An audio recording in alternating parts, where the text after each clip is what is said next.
Je vous invite à vous lever pour l'invocation. Notre Dieu, notre Père, nous sommes venus dans ce lieu pour te rencontrer et tu nous as promis d'être présent. Donne-nous la grâce de prendre conscience de ta présence, d'agir et de vivre comme en ta présence, et de recevoir ta présence dans nos cœurs, au nom de Jésus. Amen. Amen.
Je vous le promets, je ne me suis pas mis d'accord avec Luce, mais je voulais vous parler de paraboles encore aujourd'hui, c'est-à-dire des fables. Et vous les connaissez, ces fables, les fables de La Fontaine. Vous connaissez les fables de La Fontaine, le corbeau et le renard, la cigale et la fourmi,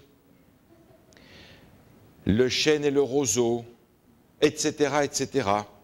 Et j'aimerais aujourd'hui vous rappeler une fable de La Fontaine que peut-être vous connaissez moins, c'est la tortue et les deux canards. La tortue et les deux canards. Alors je ne vais pas vous la réciter en vers, pardonnez-moi, je vais vous la raconter en prose. Une tortue, à son allure de tortue, en avait assez du paysage qu'elle voyait. Elle en voyait un fort petit, parce qu'évidemment son monde était très restreint. À la vitesse où elle se déplaçait, elle ne voyait pas grand-chose. Elle avait entendu parler des Amériques. Et un jour, elle s'est dit, il faut que je sorte d'ici. Alors, au bord de l'étang, elle a vu des canards. Elle leur a fait part de son rêve américain. J'aimerais voir ceci, j'aimerais voir cela. J'aimerais être comme vous, Vous, vous volez, vous voyez plein de choses, et moi, je me traîne par terre et je ne vois rien. Alors les canards lui ont dit, oh, c'est pas un problème, on va t'organiser quelque chose. Regarde, il y a là un bâton, et puis on va te faire voir l'Amérique. On va prendre le bâton chacun d'un côté, toi tu vas prendre au milieu, et on va t'emmener voir tout ce que tu veux voir. La tortue s'est dit que c'était l'affaire du siècle, une occasion à ne pas manquer. Alors ils ont pris ce bâton, et les canards lui ont dit, écoute, c'est très important, tu mords bien au milieu et tu ne lâches pas. Et ils se sont organisés pour partir. Entre parenthèses, vous savez, j'ai l'impression que dans beaucoup d'entreprises humaines, le succès de cette entreprise tient au fait que ceux qui y participent sont capables de garder leur bouche fermée. En tout cas, nos deux canards prennent le bâton, chacun de leur côté, et on décolle. Et la tortue, elle est au paradis. Elle a une vue extraordinaire de là-haut. On voit tout, c'est merveilleux. Et tout d'un coup, on passe au-dessus d'un village, les gens voient cet équipage qui passe au-dessus, ils disent « Waouh, une tortue qui vole, mais ça c'est la reine des tortues, incroyable !» Ils passent au-dessus d'un deuxième village, « Waouh, une tortue qui vole, mais ça c'est formidable !» La reine des tortues, qui a eu cette idée-là? C'est moi!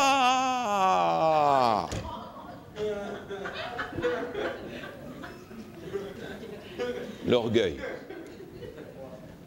L'orgueil, ça vous dit quelque chose? C'est la cause de la perte de notre tortue, mais c'est la cause de la perte de beaucoup. L'orgueil.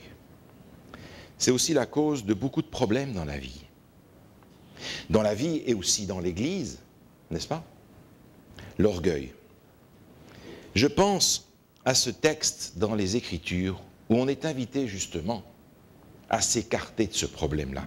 Prenez vos Bibles, voulez-vous, dans la première épître de Pierre au chapitre 5. Première épître de Pierre au chapitre 5, au milieu du verset 5, il est écrit ceci. Première épître de Pierre au chapitre 5 et au verset 5. Revêtez-vous d'humilité, car Dieu résiste aux orgueilleux, mais il fait grâce aux humbles. Quand on y pense, on se rend compte que ce problème, cette semence pernicieuse de l'orgueil, se trouve derrière une foule de choses dans notre vie. Cet orgueil se trouve derrière les conflits, derrière les guerres, derrière toutes nos extravagances. Il se trouve derrière nos grands projets ambitieux. L'orgueil se trouve aussi derrière les concours de force et les concours de beauté. Il se trouve derrière les compétitions. Il se trouve derrière les discours politiques, derrière les spectacles. Et vous pouvez allonger la liste de tout ce qui est fait à cause de l'orgueil. Il se trouve tout simplement derrière une foule de nos actions, une foule de nos paroles, de nos choix. L'orgueil se trouve derrière beaucoup de nos attitudes, beaucoup de nos achats. L'orgueil se cache dans beaucoup de choses de notre vie, dans la volonté que nous avons d'être, de paraître, de sembler meilleur que l'autre, supérieur à l'autre, plus riche, plus beau, plus grand, plus fort. Et pourtant, je lis dans les Écritures constamment des rappels qui nous remettent face à la réalité. Regardez avec moi ce texte du prophète Jérémie que vous connaissez très bien, au chapitre 17. Là encore, et on pourrait prendre de multiples passages à la place de celui-là, vous le comprenez bien, mais ce passage nous remet face à la réalité qui est la nôtre. Jérémie, chapitre 17, au verset 9, il est écrit ceci. « Le cœur est tortueux par-dessus tout, et il est méchant. » Le cœur de l'homme, bien entendu. Le cœur de l'homme est tortueux par-dessus tout, et il est méchant. Ce qui est intéressant dans ce passage, c'est le mot qui est utilisé et qui est traduit ici par tortueux, qui n'a rien à voir avec mon histoire de tortue de tout à l'heure,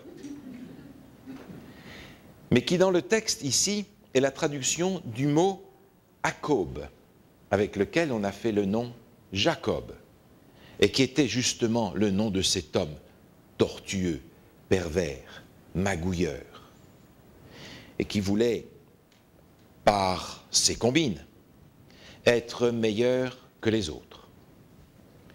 Jacob, c'est ainsi qu'est notre cœur.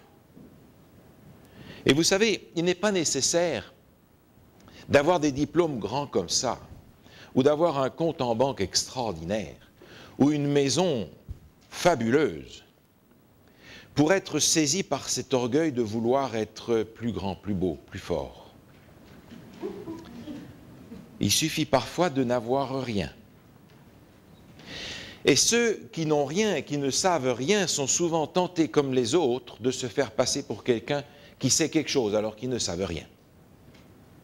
Ce problème donc touche tout le monde, que l'on ait ou qu'on n'ait pas, que l'on soit ou qu'on ne soit pas. C'est un problème auquel on n'échappe pas, de vouloir être ce qu'on n'est pas et de vouloir être vu pour ce que l'on n'est pas non plus. Dans l'évangile de Matthieu, le texte que nous avons lu tout à l'heure, se trouve cette interpellation. Ce texte, dans l'évangile de Matthieu au chapitre 18, nous rappelle cette question. Cette question auquel les disciples n'ont pas encore répondu, bien que ce ne soit pas la première fois qu'ils la débattent, parce qu'en réalité, ils n'ont pas trouvé une réponse qui les satisfaisait. Matthieu, chapitre 18, au verset 3, il est dit « Je vous le dis en vérité, si vous ne vous convertissez et si vous ne devenez comme les petits-enfants, vous n'entrerez pas dans le royaume des cieux. » Les disciples avaient posé la question à Jésus, « Dis-nous, le plus grand de nous c'est qui? Le meilleur de nous tous c'est qui ?» Si vous ne vous convertissez et si vous ne devenez comme des petits-enfants. Autrement dit, Jésus est en train de leur dire, les amis, pour l'instant, c'est aucun d'entre vous. Il y a encore un petit peu de chemin à faire. Mais vous remarquez dans ce texte à quel point Jésus associe l'humilité avec la conversion. Et cette association est extrêmement importante, parce que finalement, s'il n'y a pas d'humilité, c'est que la conversion n'a pas encore atteint son niveau optimum. Pas d'humilité, pas de conversion. C'est un indicateur de la réalité de notre parcours, où nous en sommes. Si l'humilité n'a pas encore trouvé sa racine en nous, c'est que notre conversion manque encore beaucoup d'éléments. Dans son commentaire sur la rencontre entre Jésus et Nicodème, Ellen White écrit ceci dans Counsels to Writers à la page 62. Nicodème est venu vers le Seigneur pensant engager avec lui une longue discussion sur des questions sans importance. Mais Jésus a exposé directement les principes de base de la vérité en montrant à Nicodème que son premier besoin est celui de l'humilité, d'un esprit prêt à apprendre, d'un cœur nouveau, et que s'il voulait entrer dans le royaume de Dieu, il devait naître de nouveau. Humilité et nouvelle naissance, humilité et conversion. Deux choses qui sont inséparables. Et si nous prétendons avoir vécu la conversion, alors il y a quelque chose qui devrait nous l'indiquer. La présence de l'humilité, la véritable, dans notre vie. Mais alors, cet orgueil dont on parle, comment se manifeste-t-il? Alors permettez, pour sacrifier aux bonnes habitudes, que je vous mentionne 7 manières dont l'orgueil se manifeste dans notre vie. Et il se manifeste de façon souvent subtile, de façon inattendue, de manière peut-être imperceptible, ou bien dissimulée. Mais regardez ceci. La première manière dont l'orgueil se manifeste et que j'ai notée, c'est la fausse humilité. C'est celui qui en a le langage, celui qui en a l'attitude, celui qui en a les formes, mais qui renie ce qui en fait la force. C'est celui qui aime bien les compliments, mais qui les refuse par humilité. Cette forme d'humilité, elle sonne faux, parce qu'elle n'est pas l'humilité. Elle est une manière de faire croire qu'on est humble, mais quand en réalité, on ne l'est pas. Une deuxième forme d'orgueil, et que peut-être nous ne voyons pas de cette façon-là, c'est la timidité. Et je suis bien placé pour le savoir. C'est cette espèce de gêne que l'on a, cette peur que les autres nous voient comme on est vraiment, pas selon l'image qu'on a donnée de nous-mêmes. Cette peur que tout d'un coup, ils découvrent nos immenses faiblesses et qui nous évaluent en fonction de ça, non pas en fonction de l'image donnée. La peur d'avoir à confronter le ridicule par rapport à notre réalité, que nous connaissons, mais que nous haïssons de faire connaître. La timidité. Ou bien alors, une autre forme, la susceptibilité. Pour ces gens-là, tout est offense. Tout est attaque à leur personne. Tout est affront, tout est humiliation, même si ça n'a rien à voir. Tout est une attaque contre eux, contre l'intégrité de cette image extraordinaire qu'ils ont créée d'eux-mêmes et qu'ils projettent sur les autres. L'humiliation ne fait pas devenir quelqu'un plus humble, parce qu'il ne l'est pas. Mais écoutez, quelqu'un de humble, le vrai, c'est impossible de l'humilier. Il se considère déjà comme le plus petit. L'humiliation est impossible pour celui qui est déjà humble. Cette susceptibilité qui nous fait dire, mais dis donc, pour qui tu me prends? Comment est-ce que tu oses douter de mes capacités? Alors on ne va peut-être pas le dire comme ça, mais on va le faire sentir. De quel droit doutes-tu de qui je suis? Je suis capable, moi, susceptible. Les réactions à fleur de peau par rapport à la personne que l'on voudrait être. Et malheur si les autres ont vu qu'on ne l'est pas. Cette quatrième forme que j'ai notée, c'est la préoccupation de ma réputation. Qu'est-ce que les autres vont penser de moi? Qu'est-ce que les autres vont dire de moi? Mais quand j'y pense, quand je me pose ces questions constamment, c'est parce que je suis préoccupé par moi et par moi encore. Une cinquième forme de cet orgueil, peut-être trop visible, celle-là par contre, c'est l'arrogance. C'est celui qui pense qu'il a le droit d'humilier les autres, en public même, méchamment, par son mépris, par sa méchanceté. C'est une manière de se rehausser en mettant tout le monde plus bas. L'arrogance. Il ne s'agit pas de séduire ici, il s'agit d'écraser. Et ça peut se faire en parole, bien entendu, mais par beaucoup d'autres choses plus silencieuses dans l'attitude. L'arrogance. Un poison aujourd'hui. Et puis les deux dernières formes par lesquelles l'orgueil se manifeste sont peut-être généralement pas considérées comme des formes d'orgueil. Mais en y réfléchissant, regardez bien. L'activisme. Je suis irremplaçable. Je suis le seul à savoir le faire, donc il faut que je le fasse. Je suis irremplaçable et je suis irréprochable. Indispensable. Vous êtes tous des ânes, vous ne savez pas le faire, je vais le faire moi-même. Par conséquent, il faut que je fasse tout. Et si je ne suis pas là pour tout faire, le monde va s'écrouler, n'est-ce pas? L'activisme. Il faut que je fasse tout. Et le dernier point que j'ai noté, vous pourrez en trouver d'autres, cherchez bien chez vous, vous pourrez en trouver bien d'autres. Mais le dernier point que j'ai voulu noter n'est généralement pas reçu comme une manifestation de l'orgueil, mais en fait, c'est ça. Pas le temps de prier. Prier, c'est reconnaître notre dépendance avec Dieu, notre lien nécessaire avec lui. Mais si je n'ai pas le temps de prier, c'est une manière de dire à Dieu, écoute, moi je vais me débrouiller sans toi aujourd'hui. Je n'ai pas vraiment besoin de toi, ça a bien marché la dernière fois, ça marchera aussi aujourd'hui. Pas le temps de prier.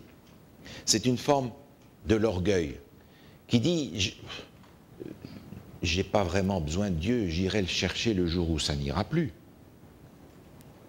Mais est-ce que ce n'est pas par là qu'il faut commencer? Je n'ai pas le temps de prier. C'est une forme d'orgueil, de celui qui veut se débrouiller sans Dieu. Je suis assez grand. Je sais ce que je fais. Et ce sont toutes des réflexions qui traduisent, en fait, au fond de nous, cette racine pernicieuse de l'orgueil, qui trahissent le fait que l'humilité n'a pas encore trouvé racine dans notre cœur. Mais alors, cette humilité, d'où vient-elle? Vous vous souvenez, en Éden, l'ennemi avait dit, vous serez comme Dieu. Et l'humilité, je crois, vient de cette capacité de résister à cette tentation-là. Parce qu'aujourd'hui encore, cette parole de l'ennemi résonne à nos oreilles, aux oreilles de notre monde. Vous serez comme Dieu. Ils l'ont cru. Et le monde d'aujourd'hui y croit encore. Mais nous, est-ce que nous y avons résisté? David, dans le livre des psaumes, exprime la dimension qu'il voit par rapport à son Dieu. Dans le psaume 8, David écrit ceci, psaume 8, vous connaissez ce passage, où lui-même se replace dans un grand contexte. Psaume 8, verset 5, il est écrit « Qu'est-ce que l'homme pour que tu te souviennes de lui?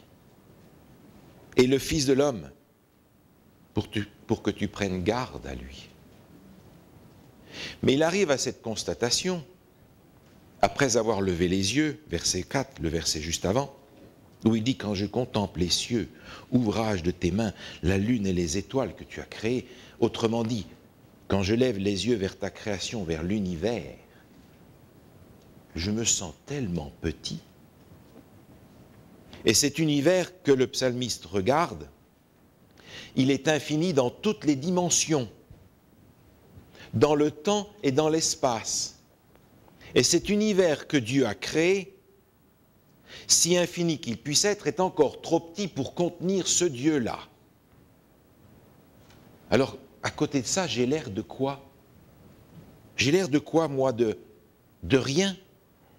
Alors il continue, tu l'as fait de peu inférieur à Dieu. Et c'est vrai que la valeur de l'homme vient de ce que Dieu a fait pour lui. Mais dans la création, face à cet infini que Dieu a fait, on est quoi?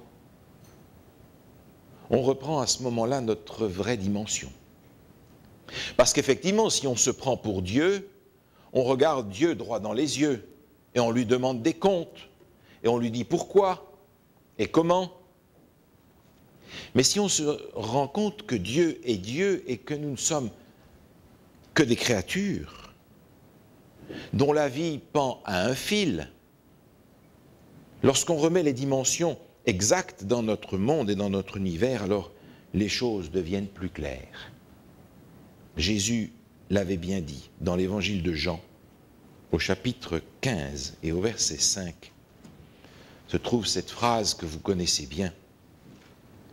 Évangile selon Jean, chapitre 15, verset 5. Je suis le cep, vous êtes les sarments. Celui qui demeure en moi et en qui je demeure porte beaucoup de fruits, car sans moi, vous ne pouvez rien faire. C'est quoi rien? C'est pas beaucoup. Et Jésus dit, Vous ne pouvez rien faire. Jésus ne dit pas vous pouvez faire peu de choses. Il nous remet face à la réalité. Il nous dit vous ne pouvez rien faire. Et rien, c'est rien.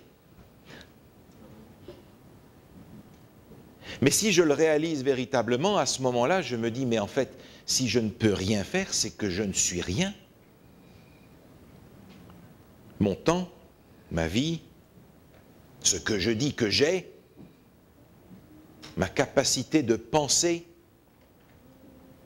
mon cœur qui bat. Tout ça, ça vient de quoi? C'est pas moi, ça vient de Dieu.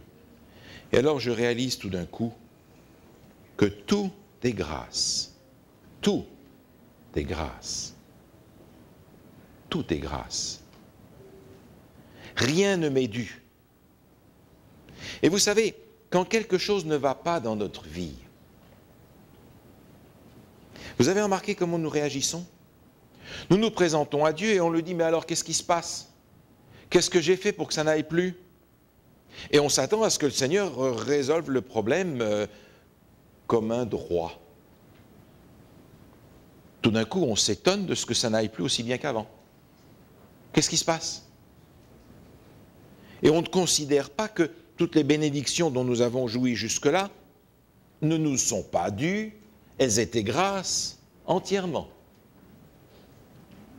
Alors on a développé vis-à-vis de Dieu, dans une certaine mesure, cet esprit de revendication. Dieu me doit. C'est un dû.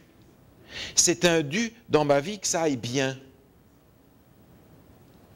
Relisez le livre des Actes et regardez la vie des serviteurs de Dieu, comment elle va.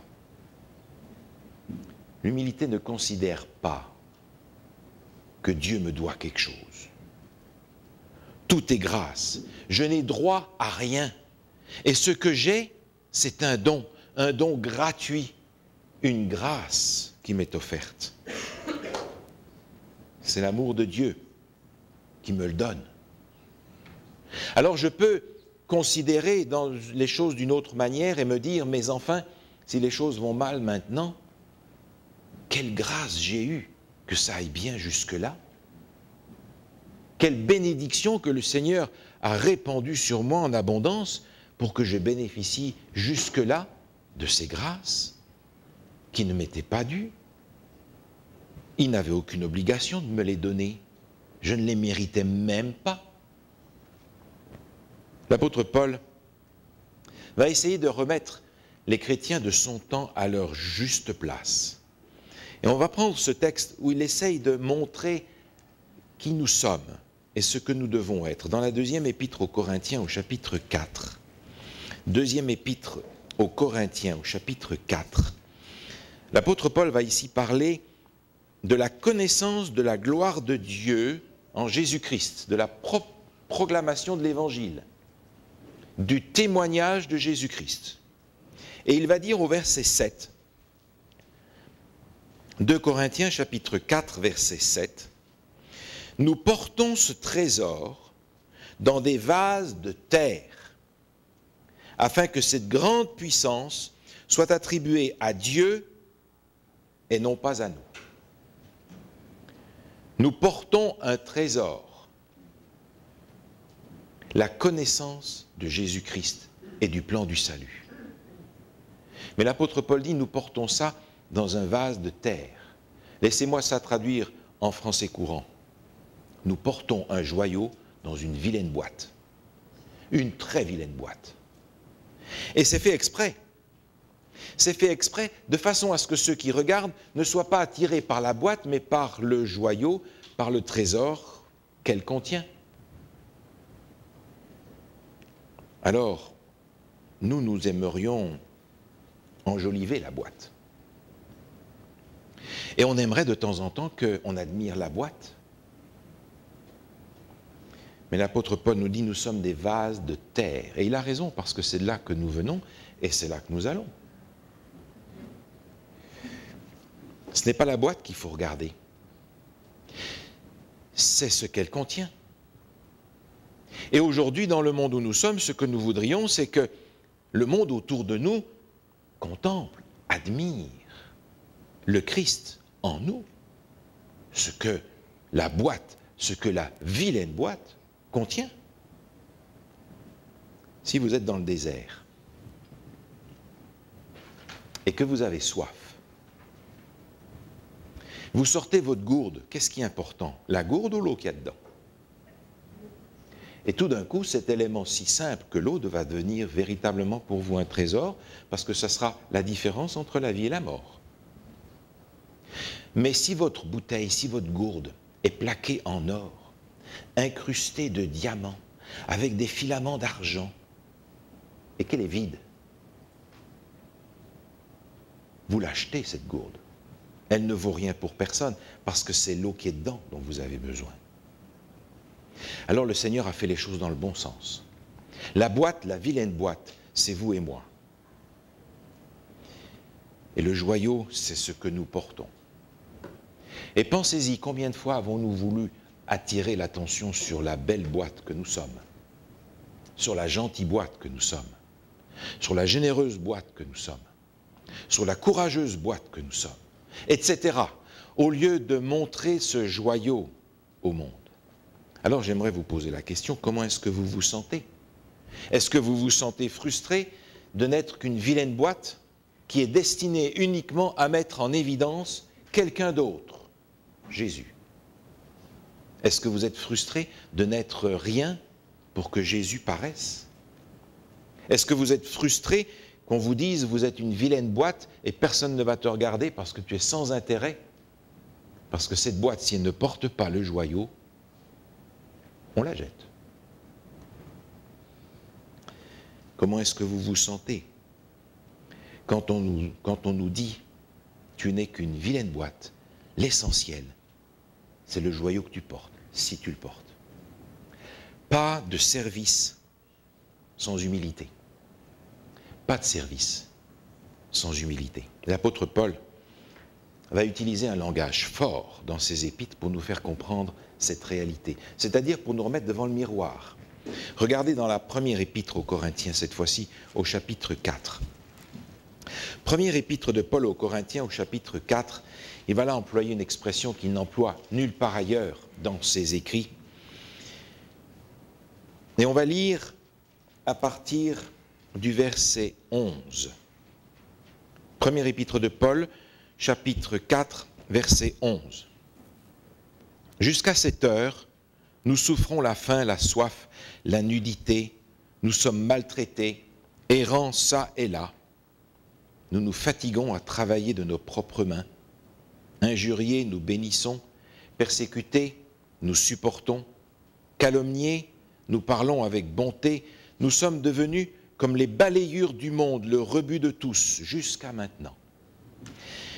L'apôtre Paul reconnaît qu'il est considéré comme les balayures du monde. Et le mot qu'il emploie ici, c'est vraiment les cochonneries, les saletés qui sont destinées à la poubelle.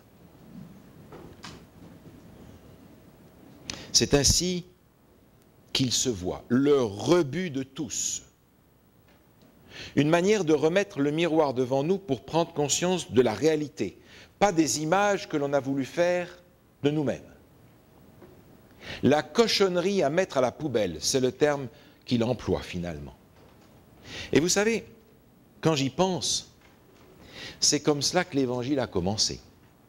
Il a été prêché par des gens qu'on considérait comme de la pourriture dont il fallait se débarrasser.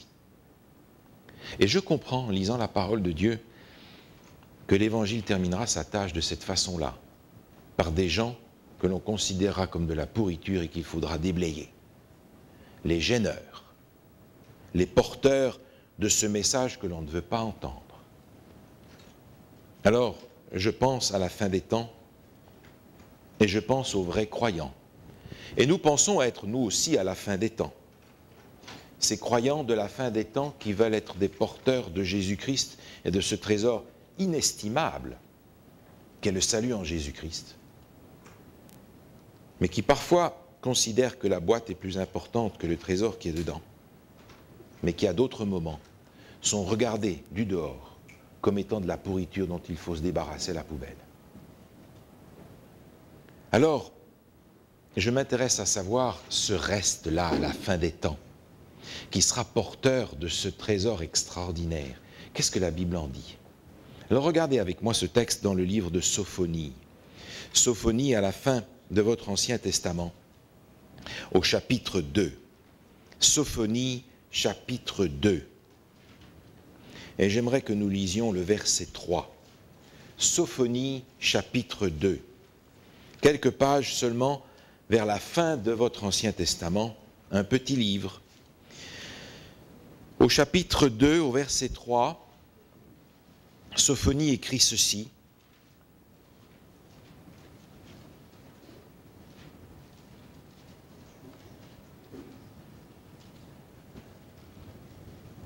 Sophonie, prenez le temps de le trouver. Sophonie, chapitre 2, verset 3. Il est écrit ceci. Cherchez l'Éternel, vous tous, humbles du pays, qui pratiquez ses ordonnances. Recherchez la justice, recherchez l'humilité. Peut-être serez-vous épargnés au jour de la colère de l'Éternel. Ce reste, c'est humble du pays, recherchez la justice, recherchez l'humilité. Et un peu plus loin dans ce même livre, au chapitre 3, au verset 12, le Seigneur fait une promesse par son serviteur. Et il dit, « Je laisserai au milieu de toi un peuple humble et petit, qui trouvera son refuge dans le nom de l'Éternel. Les restes d'Israël ne me commettront point d'iniquité et ils ne diront point de mensonge. » Ce reste à la fin, c'est un reste humble et petit. Et il nous est dit dans ce texte qu'il trouve son refuge dans l'Éternel. Ce reste ne trouve pas son refuge dans la solidité de ses investissements financiers. Ce reste ne trouve pas son refuge dans l'apparence qu'il a réussi à donner de lui-même. Ce reste ne trouve pas non plus son refuge dans les contacts avec les personnalités importantes qui lui permettent de sortir d'affaires quand il en a besoin. Ce reste ne se trouve pas non plus en sécurité et ne trouve pas son refuge dans les grosses institutions qui lui donnent pignon sur rue. Ce reste humble et petit trouve son refuge dans le nom de l'Éternel. Parce qu'il n'y en a pas d'autre. Il n'y en a pas d'autre. Mais alors écoutez, vous savez, aujourd'hui, on nous demande ce qu'est cette Église adventiste. On vous demande qui vous êtes. Je suis membre de l'Église adventiste. Et on s'empresse de dire c'est une Église qui a aujourd'hui 18 millions de membres dans le monde. Mais écoutez, il y a des nations qui n'ont même pas 18 millions de membres, d'habitants.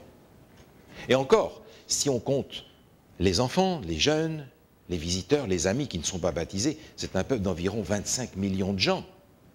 C'est quand même assez conséquent. Et on est fiers de dire qu'on a des hôpitaux un peu partout, des hôpitaux universitaires qui sont à la pointe de la recherche scientifique médicale. On a des radios, des télévisions. On a le premier système d'éducation protestant au monde avec des écoles, depuis l'école maternelle jusqu'aux universités. On a aussi des responsables dans notre Église, président de la conférence générale qui va visiter des chefs d'État pour défendre la liberté religieuse. Mais quand toutes ces cartes de visite n'existeront plus, est-ce que vous aurez encore envie de faire partie de ce reste-là? Quand toutes ces belles cartes de visite qui sont impressionnantes dans le monde d'aujourd'hui auront été brûlées et disparues, vous aurez encore envie de dire « je fais partie de ce reste-là » ? Sans aucun doute, à condition que l'humilité ait pris racine dans notre cœur. Que cet orgueil, cette semence pernicieuse que l'ennemi a mis dans notre nature ait été tuée. Dans le livre Jésus-Christ, à la page 291, je lis ce commentaire. « Heureux ceux qui sont doux. Les difficultés que nous rencontrons peuvent être considérablement amoindries par cette douceur qui se cache en Christ. Si nous possédons l'humilité de notre Maître, nous nous placerons au-dessus des mépris, des reproches, des ennuis auxquels nous sommes exposés tous les jours. Et ces choses cesseront d'attrister notre esprit. La maîtrise de soi est le meilleur titre de noblesse d'un chrétien. Celui à qui les injures et les mauvais traitements font perdre le calme et la confiance prive Dieu du droit de se révéler en lui dans sa perfection. L'humilité du cœur, c'est la force qui assure la victoire aux disciples de Jésus. C'est la preuve de leur contact avec les cours célestes. Ah, voilà la clé. Contact avec les cours célestes. C'est sans aucun doute là le moyen par lequel le Seigneur veut faire grandir en nous cette vertu chrétienne, ce trait de caractère de Jésus lui-même, qui remonte à contre-courant de tout ce que le monde d'aujourd'hui nous dit de faire et ce que notre nature elle-même nous pousse à faire. Le contact avec les cieux. Alors quand je vois le temps qui passe et quand je vois le travail qui reste encore à faire chez moi, je dis Seigneur, dépêche-toi d'accomplir en moi et d'amener à son achèvement l'œuvre que tu as commencée. Amen. Si vous voulez bien vous lever, on va chanter un dernier chant. Comme un enfant.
Notre Dieu, notre Père, aujourd'hui nous voulons à nouveau reconnaître ta grandeur, ton immensité et ton amour dans la même dimension. Nous voulons aujourd'hui à nouveau reconnaître notre petitesse. Et le reconnaître, c'est pour nous le moyen de t'ouvrir la porte de notre vie pour que tu prennes toute la place. Que tu fasses cette œuvre qui est nécessaire, qui a besoin d'être accomplie avant que Jésus revienne. Et nous te prions, Seigneur, de nous donner cette grâce, de nous voir dans la vraie mesure et de te voir dans ta vraie mesure, et d'abandonner cet orgueil qui nous prend, qui nous saisit, qui nous dévore si souvent. Apprends-nous, Seigneur, à mourir à nous-mêmes, nous t'en prions, au nom de Jésus. Amen.